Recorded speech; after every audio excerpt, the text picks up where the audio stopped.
नमस्कार, बहुत स्वागत है आपका हमारे खास कार्यक्रम में और मैं हूं आपके साथ हिमांशा मेहता।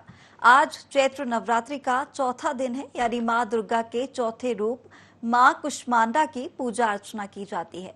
तो क्या है मां कुष्मांडा का स्वरूप और कैसे की जाए उनकी पूजा, आपको बताएंगे। हमारे साथ स्टूडियो में पंडित डॉक्टर अरविंद पचौरी जी मौजूद हैं। बहुत स्वागत है पंडित जी आपका। और वहीं शुरुआत करेंगे। सबसे पहले मेरा सवाल पंडित जी कि मां कुष्मांडा का स्वरूप कैसा है, हमारे दर्शकों को बताइए। दुर्गे स्मृता हरसि भीतिमशेष जंतो स्वस्ति स्मृता मतिमतीव प्रयां ददाशि। ओम दुम दुर्गा देव्यै नमः। नवरात्रि के चतुर्थ दिवस की आप सभी को बहुत बहुत मंगल शुभकामनाएं। माँ भगवती का स्वरूप, माँ भगवती का विग्रह यथा नाम तथा गुण माँ कूष्मांडा।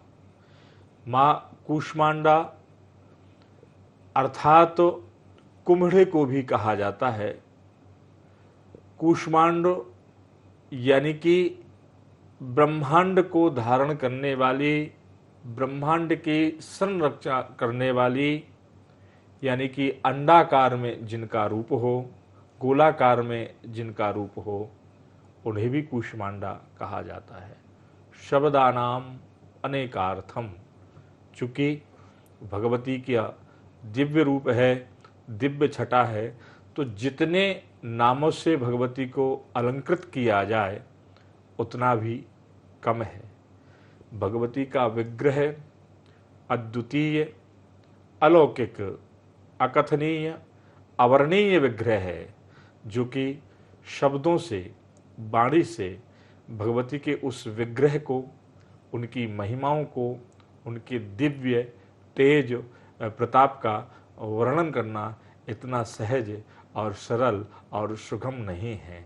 क्योंकि ब्रह्मांड, अखल ब्रह्मांड को धारण करने वाली और अखल ब्रह्मांड की अधो संरचना करने वाली, यानी कि सृष्टि को करने वाली, सृष्टि की संरचना करने वाली इन्हीं माता का कूष्मांडा नाम है, जिनका 14 भुवनों में अतल, वितल, सुतल, तलातल, रसातल, महातल, भूरलोक, वरलोक, स्वर्गलोक, महरलोक, जनोलोक, तपोलोक और सत्यलोक, इन 14 भुवनों में जिनका साम्राज्य हो, जिनकी कीर्ति हो, ऐसी माँ भगवती के शब्दों का, महिमा का वर्णन करना इतना सहज, सरल, इतने कम समय में जो है नहीं हो सकता है। पर मैं इतना कहूँगा कि ये जो भगवती है वो ब्रह्मांडा यानी कूष्मांडा, यानी जिसने ब्रह्मांड की रचना की हो। जब पृथ्वी पर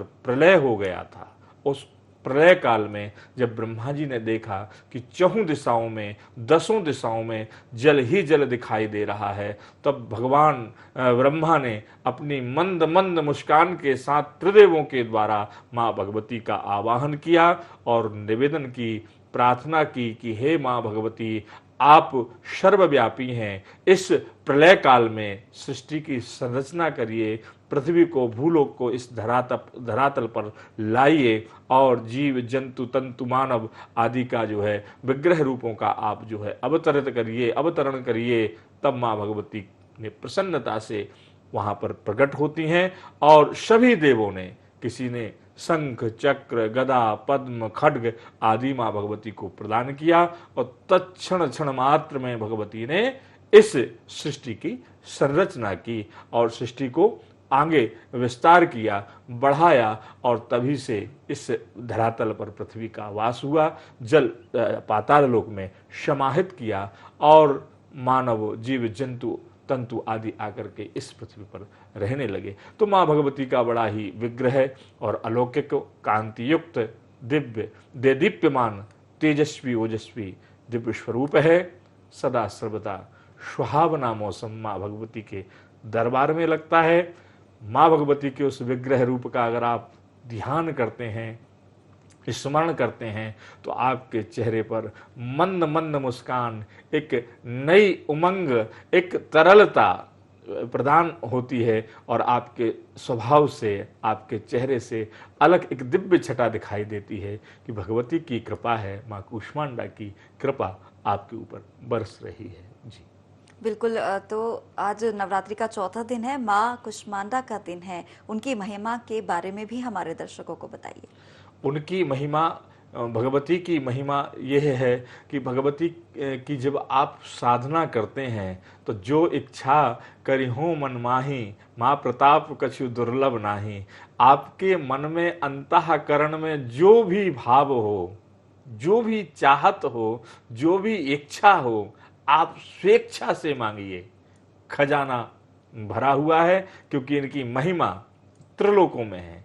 सभी देव इनके इशारे पर चलते हैं, सभी यक्ष गंधर्व इनके इशारे पर चलते हैं और सभी इनके पुत्र हैं। चाहे देव हों, चाहे दानव हों, चाहे मानव हों, वह सभी इनके पुत्र हैं और वह समभाव से रक्षा करती हैं, समदृष्टि से देखती हैं। क्रूरता के साथ अगर भगवती के समक्ष कोई जाता है तो उसे दंड यानी कि दंड प्रदान करती हैं, यानी कि उसका संहार करती हैं, अवगुणों का, दुर्गुणों का विनाश करती हैं। इसलिए तो माँ भगवती को संहार करता भी कहा जाता है, क्योंकि सृष्टि की संरचना अगर करती हैं, सृष्टि अगर करती हैं तो यह संहार भी यही करती हैं। माँ पालन भी करती है। कहते हैं ना कि त्वमेव माता च पिता त्वमेव बंधुश्च सखा त्वमेव विद्या द्रविड़म त्वमेव शर्वम मम देव देव। तुम ही माता हो, तुम ही पिता हो और तुम ही बंधु हो, तुम ही गुरु हो। अर्थात एक माँ जो कूष्मांडा है वही आपकी माँ है, वही आपकी पिता है, क्योंकि त्रिलोक की अधिष्ठात्री हैं। अगर बालक है, बालक के अंदर कोई दुर्गुण है तो उसका संहार करती है, वह भी माँ होती है। अवगुण है और सद्गुणों का प्रवेश करती है तो वही माँ होती है। यानी कि आपके अंदर सद्गुणों का की संरचना कर रही हैं, सृष्टि कर रही हैं, उनका पालन कर रही हैं, तो वह भी भगवती हैं। जब अबोध सा होता है, भूखा होता है, प्यासा होता है, कुपथ पर चलता है तो सुपथ पर लाने वाली कौन होती हैं? भगवती होती हैं। गलत रास्ते पर सही सलाह अगर देती हैं तो वह भी भगवती माँ ही होती है। कहने का तात्पर्य कि माँ की ममता, माँ की महिमा जितनी है उसमें सारे रूप समाहित हैं। यह त्रिलोक की अधिष्ठात्री जो माँ कूष्मांडा है, दैत्यों का संहार करती हैं। प्रथम बार तो वह तप करते हैं तो तप पर वह वरदान प्रदान करती हैं, लेकिन जब अति रूपेण भई सीता, जब अति हो जाती है, किसी भी चीज की अति हो जाती है तो उसका तत्क्षण संहार भी करती हैं, यानी इस लोक से उसका गमन करती हैं और अपने चरणों में वास कराती हैं, अपने हृदय में वास कराती हैं। और अपने जो शाश्वत संस्कारवान जो भक्त होते हैं, जो साधक होते हैं, जिनकी प्रीति भगवती के चरणों में सदैव लगी रहती है, उन पर कृपा की वर्षा, कृपा की सौगात सदा सर्वदा मंद मंद मुस्कान के साथ चिंतित होकर के, व्यथित होकर के, द्रवित होकर के कभी अपने बालक को, अपने साधक को, अपने पुत्र को कृंदित यानी कि रुदन नहीं करने देती। माँ खुद द्रवित हो उठती हैं, आह्लादित होकर के उस बालक को सदा प्रसन्न करने के लिए, खुश करने के लिए खुद दुखी होकर के तत्क्षण वहां पहुंच जाती हैं। किसी भी अवस्था में माँ को किसी अवस्था यानी बाल्यावस्था, वृद्धावस्था, जरावस्था या किसी सुंदरता वाली अवस्था में नहीं, माँ किसी भी अवस्था में किसी भी कष्ट के निवारण के लिए महिमा से मंडित होकर के उस माँ भगवती नीरज क्षीर धीर गंभीर महिमा मंडित होकर के वह अपने साधक की रक्षा करती हैं। ऐसी माँ भगवती कूष्मांडा को हम बारंबार प्रणाम करते हैं, नमन करते हैं और प्रार्थना करते हैं कि हे भगवती सदा सर्वदा जयंती विशुद्ध ज्ञान देहायो त्रिवेदी दिव्य चक्षुषे श्रेय प्राप्ति निमित्तायो नमः सोमार्धारिणे। हे भगवती शुद्ध विशुद्ध ज्ञान का हमें वरदान प्रदान करना, हमारी मंद बुद्धि को प्रखर बुद्धि बनाना, सदा सर्वदा हम पर कृपा दृष्टि बरसाए रखना, हम पर आपत्ति विपत्तियां कभी ना आए और भक्त से यह भी कहती हैं,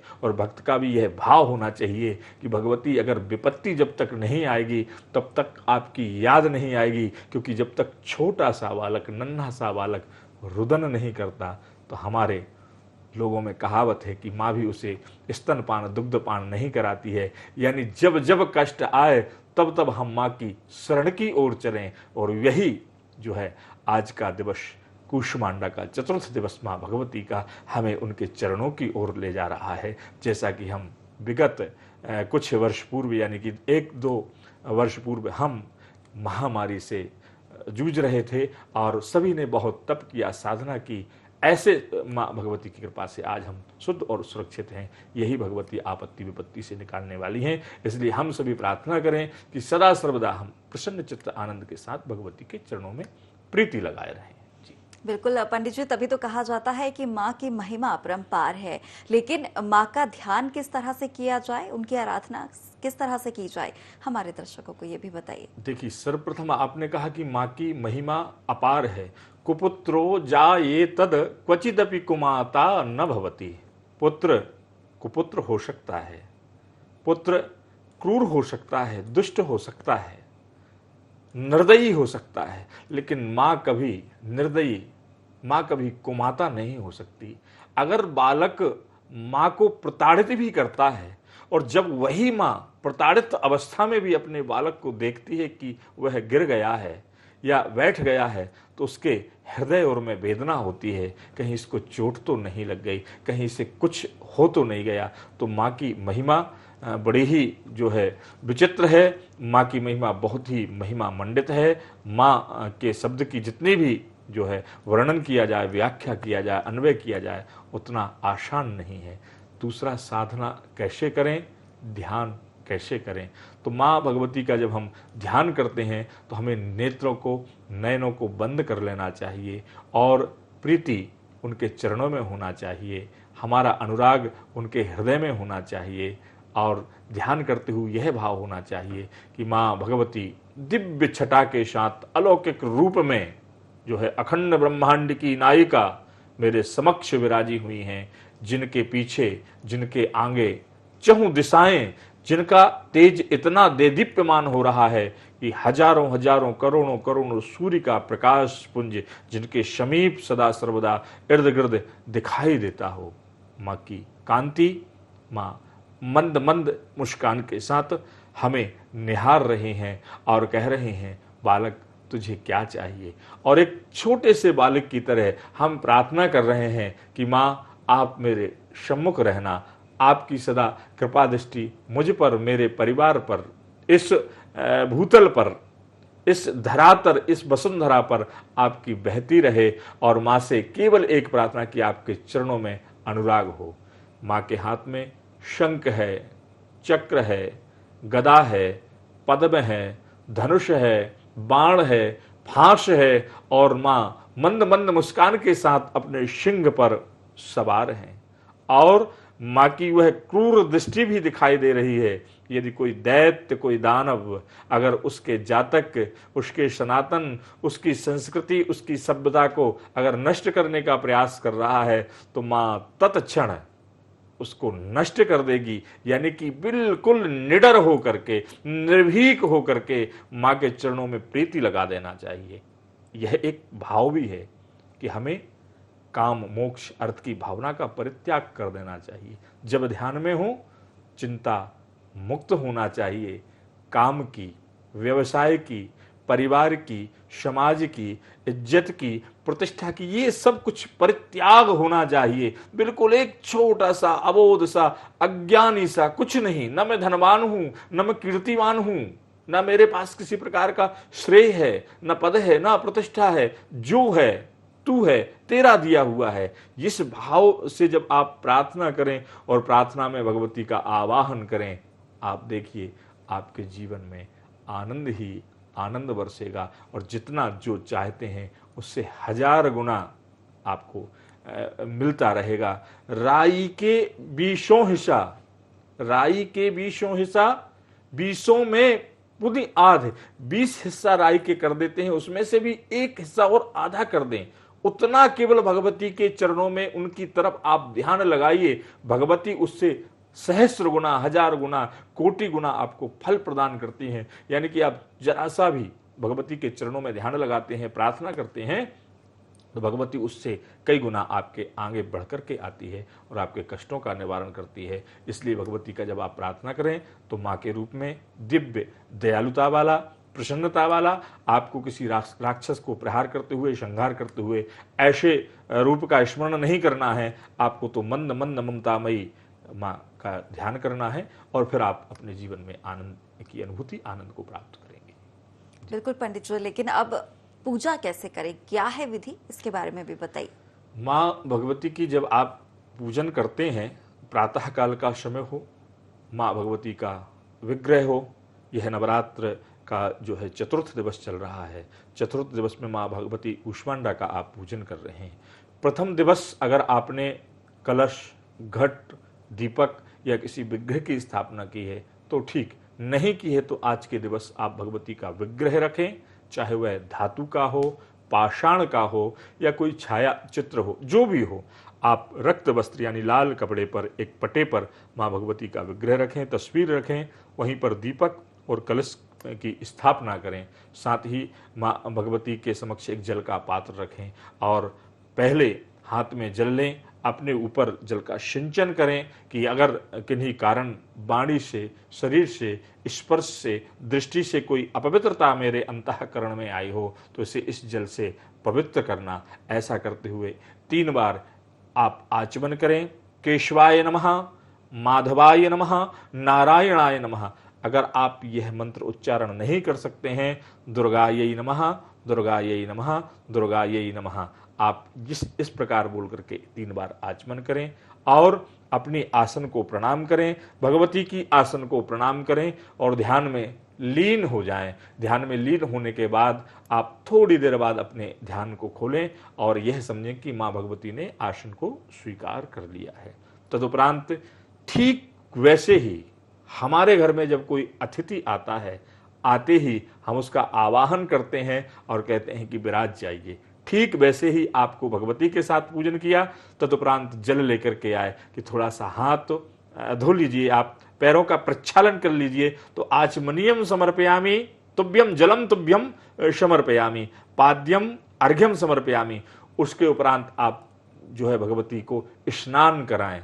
तो भगवती को जब आप स्नान कराते हैं तो पर्याप्त मात्रा में जल से स्नान कराएं। अगर विग्रह है कोई धातु से, स्वर्ण से, तांबे से, पीतल की जो भी अगर मूर्ति है तो शुद्ध जल से आप भगवती को स्नान कराएं, शुद्ध वस्त्र से भगवती को पोंछ दें और वहां पर सर्वांगिश स्नानियम जलम समर्पयामि। तदुपरांते वस्त्र भगवती को चढ़ाएं, जो भी आपके पास वस्त्र है वह भगवती को चढ़ाएं। अगर नहीं है तो वस्त्रम तुभ्यम समर्पयामि बोल दें, भगवती उसे स्वीकार कर लेगी, क्योंकि जो चढ़ाना है वह आपको ही पाना है, आपको ही मिलना है। तदुपरांत गंध है, अक्षत है, सिंदूर है, रोली है, गुलाल है, भोड़र है, जो भी यथेष्ट सामग्रियां आपने एकत्रित करके रखी हुई हैं वह भगवती के मस्तक पर, चरणों पर, विग्रह में जो रूप हैं, चारों भुजाओं में जो रूप हैं, वहां पर चंदन, कुमकुम, हरिद्रा आदि भगवती को आप वहां पर लगा दें। अगर दिव्य सुगंधित इत्र है भगवती के समक्ष इत्र दें। तदुपरांत दीपक भगवती को दिखा, दीपक से आरती करें, हाथ का प्रक्षालन करें कि अब भगवती ने अपनी आसन पर आसीन हो गई हैं। आइए माँ भगवती शुद्धता और पवित्रता के साथ इस भोग को, वाणी के भोग को, मैंने जो अपने हाथों से, करों से जो बनाया है उस भोग को आप स्वीकार करिए और भगवती के समक्ष आप भोग रख दें। तदुपरांते आप आचमनी घुमाएं। प्राणाय स्वाहा, अपानाय स्वाहा, व्यानाय स्वाहा, शमानाय स्वाहा, मध्य मध्य। हे भगवती, आप धीरे धीरे आचमनी के जल को ग्रहण करते जाइए और मेरी प्रसादी को ग्रहण करते जाइए, ये भाव आपका होना चाहिए। अब जब भगवती को भोग लगा दिया, कुछ फल हों, भगवती को फलों का भोग लगाइए। तदुपरांत फिर जल घुमाइए, पान का सुंदर सा बीना, तांबूल का सुंदर सा बीना अगर है तो वह लगाइए, नहीं है लौंग इलायची, सुपारी एक पान के पत्ते में रख करके भगवती के समक्ष समर्पण करिए। आवश्यक नहीं, अगर आपके पास नहीं है तो मन में विचार करिए कि भगवती ने भोजन प्रसाद को ग्रहण किया, फलों को ग्रहण किया, अब भगवती को मैंने तांबूल मुख शुद्धि के निमित्त तांबूल अर्पण किया है। तदुपरांत पूजन में किसी प्रकार की कोई त्रुटि है, वाणी में कोई त्रुटि है, मंत्रों में कोई त्रुटि है यानी गलती हुई है, क्रिया कर्म में किसी प्रकार की त्रुटि हुई है, श्रीफल यानी नारियल कुछ दक्षिणा रख करके भगवती के चरणों में समर्पित करिए कि यह पूर्ति के लिए, क्षतिपूर्ति के लिए, मंत्र की क्षतिपूर्ति के लिए, क्रिया की क्षतिपूर्ति के लिए यह श्रीफल मैं आपको, जिसे पूर्ण फल भी कहा जाता है, यह समर्पित कर रहा हूं। भगवती जैसे भी हो आप मेरे पूजन को स्वीकार करिए और उसके उपरांत आप परिवार के साथ या जितने भी साधक भक्त हैं उनके साथ भगवती की आरती करें, मंत्र पुष्पांजलि भगवती को समर्पित करें कि जो मैंने किया वह आपके चरणों में समर्पित किया, आपको स्वीकार करना है। इस भाव से जब आप पूजन करेंगे तो आप उस पूजन में के उपरांत भी जब आप क्षमा प्रार्थना करेंगे अपने परिवार के साथ, इष्ट मित्रों के साथ कि मंत्रहीनम क्रियाहीनम भक्तिहीनम सुरेश्वरी यद पूजितम मया देवी परिपूर्णम तदस्तु मे। हे मां, इस संसार में परिपूर्ण कोई नहीं है, पूर्ण ब्रह्म पूर्ण परिपूर्ण तो सिर्फ आप हैं। इस प्रार्थना के साथ मंत्र से, क्रिया से, भक्ति से, साधना से, ज्ञान से, योग्यता से और इस देह की बलिष्ठता से मैं सब कुछ से हीन हूं, सक्षम नहीं हूं, दक्ष नहीं हूं, फिर भी मैं कोशिश कर रहा हूं कि आपके चरणों में प्रीति हो। इस भाव से पूजन करेंगे, इस भाव से ध्यान करेंगे, आपके जीवन में आनंद ही आनंद, उमंग ही उमंग बरसेगा और जो आपकी कामना होगी, जो इच्छा, जैसे कि कहा था, जो इच्छा करी हो मन माही, मां प्रताप कछु दुर्लभ नाही, वह खजाना है मां के पास, मां की ममता में कि आप जितना लूट सकते हैं, जितना लुटा सकते हैं लूट लो, कभी मेरी मां पकड़ेगी नहीं। बस दंभ, पाषंड, ईर्ष्या, काम, द्वेष, यह सब आपको परित्याग करना होगा अगर मां से कुछ पाना है तो। और यह परित्याग किया तो आपके जीवन में उमंगता ही उमंगता है। जी पंडित जी, बिल्कुल मैं जानना चाहूंगी कि पूजा की विधि हमने जान ली, लेकिन मां कुष्मांडा का भोग क्या है, प्रसाद के लिए क्या भोग लगाएं, ये भी बता दीजिए। यथाशक्ति यथा भक्ति आप जो भी भगवती की पूजन करते हैं, कुष्मांडा माँ दुर्गा का पूजन करते हैं, तो माँ को सभी प्रिय है। माँ आपके भाव से, श्रद्धा से, विश्वास से जो आप प्रदान करेंगे भगवती उसे ग्रहण करती है। पर आपका प्रश्न सत्य है कि जो विशेष साधक होते हैं, जो माँ की भक्ति में तल्लीन होते हैं, जो अपना समय ही इसी में लगाते हैं कि आज भगवती को यह पकवान प्रिय है, आज भगवती को यह भोग प्रिय है, तो मैं आपको बताना चाहूँगा कि माँ भगवती का कूष्मांडा नाम है। कूष्मांडा यानी कि कूष्मांड कहा जाता है, संस्कृत का शब्द है, और कूष्मांड कहा जाता है कुम्हड़े को, जिसे सफ़ेद कलर का जो कद्दू होता है उसे कहा जाता है। तो माँ भगवती को जो आज के दिवस पेठे का अगर भोग लगाता है या कूष्मांड की बलि अगर प्रदान करता है या कूष्मांड की खीर या कूष्मांड का बना हुआ व्यंजन भगवती को अगर कोई प्रदान करता है तो भगवती यथाशीघ्र प्रसन्न होती हैं। केशर युक्त अगर कोई पायस यानी खीर भगवती को प्रदान करता है, भगवती यथाशीघ्र प्रसन्न होती हैं। पान के पत्ते में या ताम्र पात्र में भर करके भगवती को कोई शहद देता है, गर्ज गर्ज क्षण मूढ़ मधु यावत पिबाम हम, माँ भगवती यथाशीघ्र प्रसन्न होकर के और उस साधक के, उस भक्त के मन की इच्छा को जान करके अट्टहास करती हुई, बहुत तेज खिलखिलाती हुई उसको पान करती हैं और उसकी समस्त मनोकामनाओं को पूर्ण करती हैं और उसके समस्त कष्टों का नाश करती हैं, यानी कि माँ अति प्रसन्न हो जाती हैं। तो आप पेठा का भोग लगाएं, चाहें तो आप भगवती के लिए शहद का भोग लगाएं, जैसे कि बताया गर्ज गर्ज क्षणम मूढ़ो मधु यावत पिबाम्हम। माँ भगवती उस पात्र को उठा करके उस शहद का पान करती हैं और अति प्रसन्न होकर के जो है उसके समस्त मनोकामनाओं को पूर्ण करती हैं। बाकी आपके पास जो सामग्री है, आपके घर में जो प्रसादी है, जो व्यंजन है, कुछ नहीं तो भगवती को पेड़े, कदली यानी केले, पेड़ा और केले का भोग भी लगाएं, भगवती यथाशीघ्र प्रसन्न होती हैं। पात्र जो है शुद्ध और पवित्र होना चाहिए, भाव शुद्ध और पवित्र होना चाहिए, मन की शुद्धि होना चाहिए। भगवती को जो भी आप प्रदान करेंगे, भगवती प्रसन्न होकर के, आपके पास पेठा नहीं है, मन में विचार करें कि भगवती आज आपको मैं कुष्मांड यानी पेठे का प्रसाद, पेठे का भोग नहीं लगा पा रहा हूं, पर इस योग्य, इस दक्ष मुझे बनाना, तो मैं यथाशीघ्र आपको नव दिवसों में आज चतुर्थ के चौथे दिवस में आपको कुष्मांड का ही भोग लगाऊंगा और सब प्रदान करूंगी। जी, तो जो हमें भोग लगाना है माँ को, शहद या सफेद कद्दू, या फिर आप पेठे का भी भोग लगा सकते हैं। तो चलिए, आज के दिन भर किस प्रकार माँ की कुष्मांडा जी की पूजा की जाए उसकी पूरी विधि हमने आपको बताई है। उम्मीद है आपको पसंद आई होगी। तो इस चैत्र नवरात्रि आप माँ के 9 स्वरूपों की पूरे विधि विधान के साथ पूजा अर्चना करें, क्योंकि हर दिन की विधि हम आपको यहाँ पर बता रहे हैं। फिलहाल आप सभी को चैत्र नवरात्रि की बहुत बहुत शुभकामनाएं। और हमारे साथ पंडित डॉक्टर अरविंद पचौरी जी भी मौजूद थे, आपका भी बहुत बहुत धन्यवाद। फिलहाल मुझे दीजिए इजाजत, नमस्कार।